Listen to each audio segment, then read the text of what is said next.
I bring you, I bring you blessings and peace, greetings from Central Florida, where Deb and I have been for approximately 5 days, 6 days. You kind of lose track at this point. Many of you know that Deb was able to be here. This is her home place when her mother turned 90 on January the 27th. And then just a week later, on February the 4th, her mom took her last breath.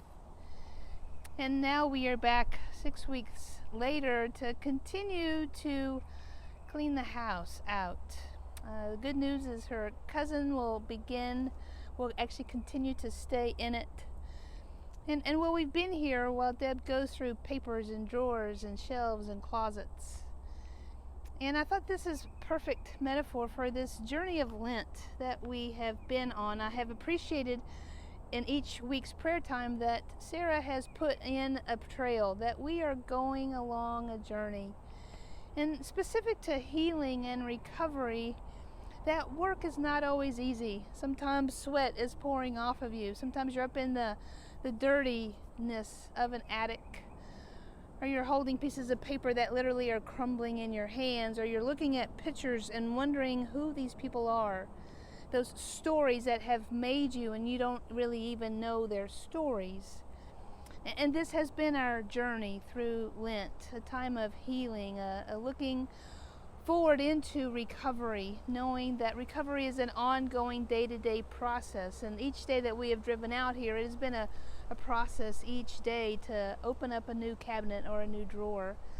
And I do hope that in these weeks of Lent, in this Lenten season, that you have done some work, that you have opened up cabinets and drawers of your own heart, of your own spirit, of your own interior, to know how you understand healing. Where are those broken shards within you that maybe you haven't been willing to look at before? Or what gems have you found because these areas that were once broken badly, now they have scarred over and they've been tumbled in the wash week after week, and they have become gems to you. And you can tell that story and know a strength through it. And as we continue to tell these stories, knowing that the stories are what make us, where we have come from, they are our very essence. I also remember Brian Stevenson reminding us that some of our stories, well, they need to be changed or tweaked, or maybe some of these stories we need to let go. Some of these myths, we need to name them as such and begin to know what stories are offering us a life and a hope. This Sunday, some of those stories need to be told and to be shared.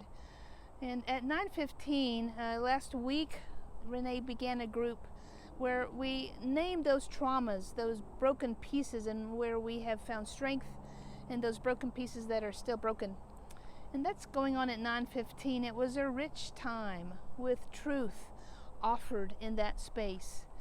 And also at 9:15, there were two who gathered around this work and this journey of being a caregiver. These journeys are not quick, and they go on and on. And we need strength, and we find sustenance when we know that we are not alone in that very journey.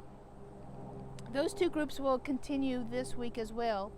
And then this following Tuesday, Terry will host a group, facilitate a group on the gratitude, right? And as I have been in one room and Deb's been in another room, I've heard her laugh from time to time. And she's been grateful that there are pictures. And she's been grateful that there are these stories that have made her.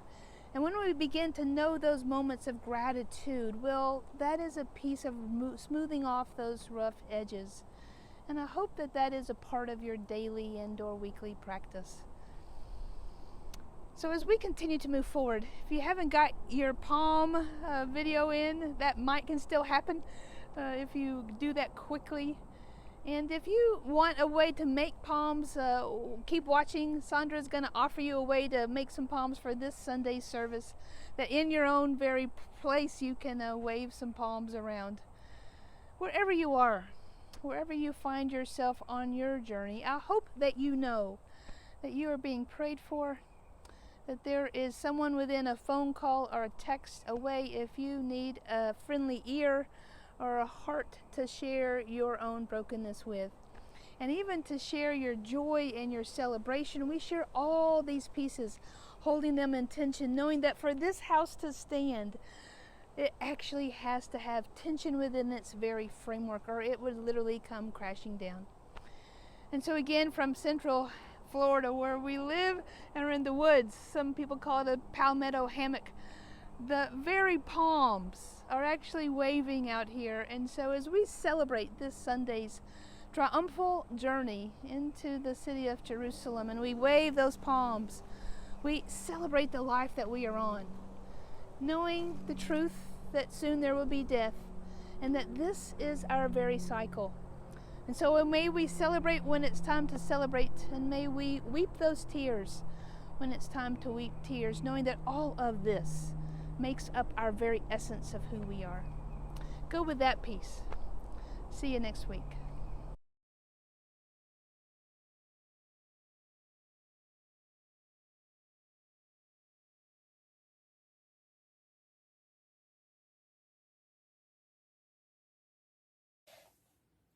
Hello, kids. I'm just checking in quickly to let you know that you're going to be receiving a new worship packet, and inside that packet is going to be some special things to use for Easter Sunday and for Palm Sunday. Palm Sunday is the 28th of March, and in it you will find a large leaf pattern that you can cut out, cut it out, and you will have it ready to wave your palm on Palm Sunday. When in Jesus' day, the parades were met by people waving palms rather than a pom-pom, and the palm trees grew everywhere, so it was easy to get these leaves, break off a stem, and wave it in the air. So you have your own palm leaf. For Easter Sunday, you have some activities that involve coloring by number, and I would be interested in seeing some of those posted once you finish them on our Facebook page.